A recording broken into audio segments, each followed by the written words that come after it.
வணக்கம் நண்பர்களே! ஜோதிடம் பத்தின தகவல்கள தெரிஞ்சுக்க நம்மளோட சேனல சப்ஸ்கிரைப் பண்ணிக்கங்க. அனைவருக்கும் வணக்கம். தனுசு ராசிக்காரர்களுக்கு செப்டம்பர் மாதம் எப்படி அமைகிறது? செப்டம்பர் மாதத்தில் கோடீஸ்வர யோகம், சமநிலை யோகம், விபரீத யோகம், கஷ்டநிலை யாருக்கு என்பதை சற்று விரிவாக பார்க்கலாம் வாங்க. செப்டம்பர் மாதத்தில் தனுசு ராசிக்காரர்களுக்கு கிரகநிலைகளின் அமைப்பை ஆராய்ந்து பார்க்கும் போது ராசியின் அதிபதியாக இருக்கக்கூடிய குரு வக்ரம் பெறுகிறார், சுக்கிரன் வக்ர நிவர்த்தி பெறுகிறார், புதன் வக்ர நிவர்த்தி பெறுகிறார். புதன் பயிற்சி, சூரிய பயிற்சி என அடுக்கடுக்காக பல கிரகநிலைகள்ல மாறுதல் ஏற்படுகின்றன. இப்படி மாறுதல் ஏற்பட்டாலும் பல்வேறு விதமான மாறுபட்ட பலன்கள் தனுசு ராசிக்காரர்களுக்கு கிடைப்பதற்கான வாய்ப்பு இருக்கிறது. ஏனென்றால் எனக்கும் அவருக்கும் ஒரே ராசி தான் தனுசு ராசி. ஆனால் அவருடைய வாழ்வில் நல்ல முன்னேற்றம் கிடைத்து கொண்டே இருக்கிறது. எனக்கு பின்னடைவை சந்தித்துக் கொண்டிருக்கக்கூடிய ஒரு சூழ்நிலையாக பார்க்கப்படுகிறது. ஏன் இந்த நிலை என்று கேட்கும்போது நிச்சயமாக அதற்கு ஒரே பதிலாக அமைவது என்னவென்று பார்த்தால், ஒரே ராசியாக இருந்தாலும் ஜனன கால அடிப்படையில் இந்த தருணத்தில் என்ன புக்தி நடைபெறுகிறது, என்ன திசை நடைபெறுகிறது என்றை பார்க்கும்போது மிகப்பெரிய மாற்றம் சந்திப்பதற்கான வாய்ப்பு இருக்கிறது. ஏனென்றால் ஒருவருக்கு 6 வருடம் சூரிய திசை, சந்திர திசை 10 வருடம், செவ்வாய் திசை 7 வருடம், ராகு திசை 18 வருடம், குரு திசை 16 வருடம், சனி திசை 19 வருடம், புதன் திசை 17 வருடம், பல்வேறு விதமான திசைகள் நடைபெற்றாலும் இந்த தருணத்தில் தனுசு ராசிக்காரர்களுக்கு குரு திசையோ அல்லது சுக்கிர திசையோ நடைபெறும் போது, உதாரணத்திற்கு சுக்கிர திசை நடைபெறுகிறது, சந்திர புக்தி இருக்கிறது என்றால் தாய் வழியில் நல்ல மேன்மையான உறவு முறை கிடைக்கும். தாய் வழியிலிருந்து நல்ல ஆதாயம் கிடைப்பதற்கான வாய்ப்பு இருக்கிறது. எதிர்பாராத திடீர் அதிர்ஷ்டமும், தொட்ட காரியங்கள் எல்லாம் பொன்னாகக்கூடிய வாய்ப்பும், பெண் குழந்தை பிறப்பதற்கான யோகமும் இது போன்ற நல்ல பலன்கள் நிறைந்து கிடைக்கும்.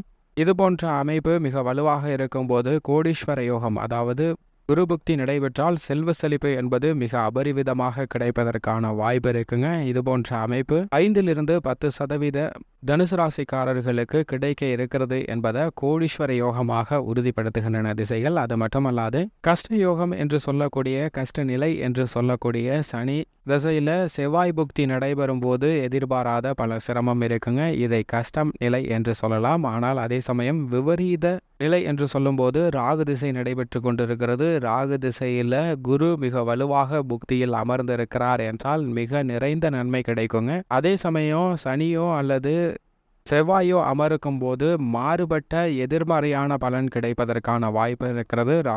ராகு திசை நடைபெற்றாலும் புக்தியின் அடிப்படையில் விபரீத பலன்கள் ஏற்றம் இருந்தாலும் இருக்கலாம், இறக்கம் இருந்தாலும் இருக்கலாங்க. அது 20-30% தனுசு ராசிக்காரர்களுக்கு ஏற்படுகிறது. ஆனால் சமநிலை யோகம் என்று சொல்லக்கூடிய அமைப்பு என்னவென்று பார்க்கும்போது, ஒரு கிரகநிலை வலுவாக இருந்தால் மற்றொரு கிரகநிலை மிக சாதகமாக அற்ற நிலையில் இருப்பது ஒரு பேலன்சிங் சைக்கிளை கொடுக்கக்கூடிய அமைப்பாக பார்க்கப்படுதுங்க. அதாவது குரு நல்ல வலுவாக இருக்கும்போது சனி சாதகமற்று இருப்பது அல்லது மற்ற கிரக நிலைகள் சாதகமற்று இருப்பது. இப்படி இருந்தால் ஒரு நடுநிலையான பலனை பெறுவதற்கான வாய்ப்பு தான் இருக்கிறது. இது 40-50% தனுசு ராசிக்காரர்களுக்கு கிடைக்கிறதுங்க. ஏனென்றால் இவர்கள் இயல்பான வாழ்க்கை, காலையில் எழுந்து பணிக்கோ அல்லது பள்ளிக்கோ ஏதோ ஒரு பணிக்கு சென்றுவிட்டு மாலையில் வீடு திரும்பி ஓய்வெடுத்து திரும்பவும் அதே இயல்பான பணியை தொடர்வது, விடுமுறை தினங்கள்ல சுற்றுலா செல்வது போன்ற இயல்பான வாழ்க்கை. அவ்வப்போது சின்ன சின்ன இடையூறுகளை சந்தித்தாலும் இந்த இயல்பான சைக்கிள்ல பெரிய அளவிற்கு பாதிப்பு இல்லாதது சமநிலை யோகமாக பார்க்கப்படுகிறது. இதுதான் பெரும்பாலும் இருக்கக்கூடிய ஒரு அமைப்பாக பார்க்கப்படுதுங்க. இப்படி இருந்தாலும் கூட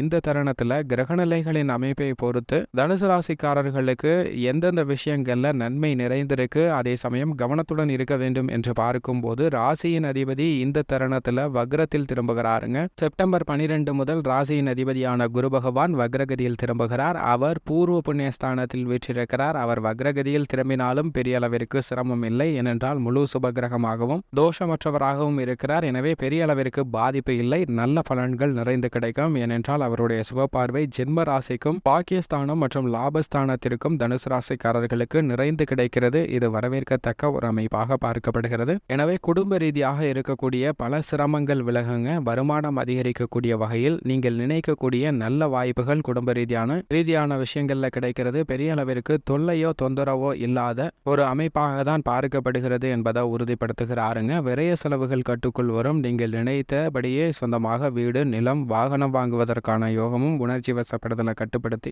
நல்ல உறவு முறைகளில் ஏற்படக்கூடிய ஒரு இணக்கமான சூழ்நிலையும் ஒற்றுமையும் அதிகரிக்குங்க. நெருங்கிய உறவினரிடம் இருந்த கருத்து வேறுபாடு விலகும். பூர்வீக சொத்துக்கள் வழியாக லாபம் கிடைக்கும். திருமணம், குழந்தை பாக்கியம், பல்வேறு விதமான மங்களகரமான நிகழ்வுகள் நடைபெறுவதற்கான அதிர்ஷ்ட யோகம் உண்டு என்பதை குரு உறுதிப்படுத்துகிறார். சனியின் அமைப்பை பொறுத்த வரைக்கும் குடும்ப சப்தமஸ்தானத்தில் வீற்றிருக்கிறாருங்க. பூர்வ புண்ணியஸ்தானம் மற்றும் அஷ்டமஸ்தானம் மற்றும் விரயஸ்தானத்தை பார்க்கிறார். சனியினுடைய பார்வை அவ்வளவு சிறப்பான அமைப்பாக இல்லை என்றாலும் கூட இந்த தருணத்தில் மிகப்பெரிய பாதிப்பு இல்லை. ஏனென்றால் அவரது சமகிரகமான ராகு கேதுவை பார்க்கிறார், நட்பு கிரகமான சுக்கிரனை பார்க்கிறாருங்க. இதனால் விபரீத யோகம் கிடைப்பதற்கான வாய்ப்பு இருக்கிறது. குடும்பஸ்தானத்தில் சஞ்சரித்தாலும் நிறைந்த பலனை பெறுவதற்கான வாய்ப்பு சனியின் அமைப்பு காரணமாக இருக்குங்க. எனவே சிரமம் இல்லாமல் அனைத்து விதமான பணியையும் செய்து முடித்து மதிப்பும் மரியாதையும் அதிகரிக்கும். பல சலுகைகள் கிடைப்பதற்கான வாய்ப்பு உருவாகிறது. அலைச்சல் இல்லாமல் அனைத்து விதமான உத்தியோக ரீதியான பணிகளை முடிக்கலாம். புதிய வேலை வாய்ப்பு உள்ளிட்ட மகிழ்ச்சிகரமான நிகழ்வுகள் நடைபெறும். தொழில்துறை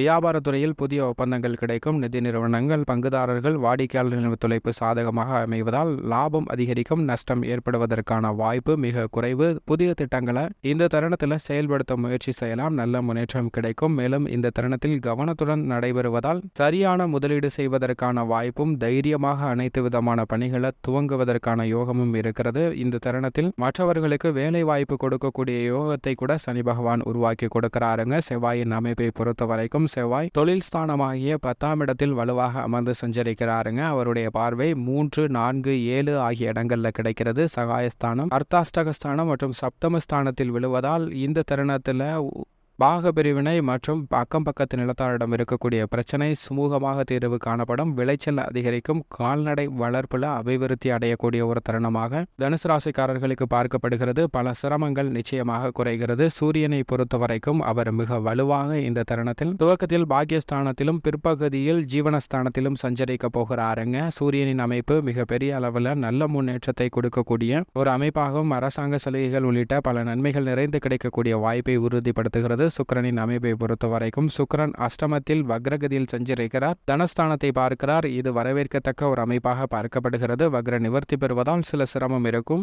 ஆனால் வக்ர நிவர்த்தியை சஞ்சரிக்கும் போது புதிய வாய்ப்புகள் கிடைக்கும். வருமானம் அதிகரிக்கக்கூடிய வகையில் கலைத்துறையான பணிகள் சாதகமாக அமையும். அரசியல் துறையில் கட்சியிலும் மக்கள் மத்தியிலும் செல்வாக்கு அதிகரிக்கும். தொல்லை, அலைச்சல், சிரமம், மறைமுக எதிரிகள் குறைவாங்க. எதிரிகளை தும்சம் செய்வதற்கான வாய்ப்பும் கிடைக்கிறது. புதிய யூகங்களை வகுக்கலாம். இந்த தருணத்தில் நீங்கள் நினைக்கக்கூடிய நல்ல வளர்ச்சி கிடைக்கும். மாணவ மாணவியரை பொறுத்த வரைக்கும் கல்வி சார்ந்த விஷயங்கள்ல நல்ல முன்னேற்றம் கிடைக்குங்க. பெரிய அளவிற்கு சிரமம் இல்லை என்பதை பாக்கியஸ்தானத்தில் வீற்றிருக்கக்கூடிய புதன் உறுதிப்படுத்துகிறார். சகாயஸ்தானத்தை பார்க்கிறாருங்க. எனவே கல்வியில தேர்வுகளில் மிகப்பெரிய அளவில் வெற்றி பெறுவதற்கான வாய்ப்பும் யோகமும் உண்டு என்பதை உறுதிப்படுத்துகிறார். மேலும் இந்த தருணத்தில் நிழல்கிரகங்களாக இருக்கக்கூடிய ராகு கேதுவின் அமைப்பை பொறுத்த வரைக்கும் ராகு பூர்வ புண்ணியஸ்தானத்திலும் கேது லாபஸ்தானத்திலும் வீற்றிருப்பதால் நிழற்கிரகங்களின் அமைப்பு காரணமாக நல்ல பலன்கள் நிறைந்து கிடைப்பதற்கான வாய்ப்பு இருக்கிறது. பெண்மணிகளை பொறுத்த வரைக்கும் பெண்மணிகளின் எதிர்பார்ப்பு, திருமணம், குழந்தை பாக்கியம் உள்ளிட்ட பல விஷயங்கள் மிக சிறப்பாக நடைபெறும். எதிர்பார்க்கக்கூடிய ஏக்கங்கள், எண்ணங்கள் அனைத்தும் பூர்த்தியாகக்கூடிய ஒரு சிறந்த தருணமாக அமைகிறது. பல தடைகள் விலகி நல்ல முன்னேற்றம் கிடைக்கிறது. மேலும் இந்த தருணத்தை சாதகமாக மாற்றிக்கொள்ள தனுசு ராசிக்காரர்களுக்கு ஜனனகால அடிப்படையில் எந்த கிரக நிலையின் அமைப்பு சாதகமற்ற நிலையில் இருக்கிறதோ அந்த கிரகத்தை வழிபடுவதால் நல்ல பலன் நிறைந்து கிடைக்கும் என்பதில் சந்தேகமே இல்லை.